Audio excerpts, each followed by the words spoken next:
You ask Tiger to solve. This deals with linear equations with one unknown. The final result is x equals 6. Let's solve it step by step. Group all constants on the right side of the equation. Add 27 to both sides.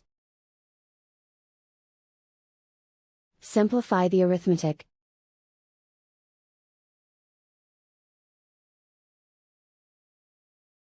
Isolate the x.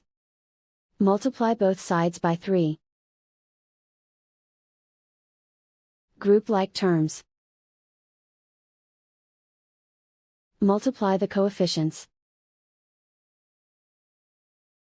Simplify the fraction.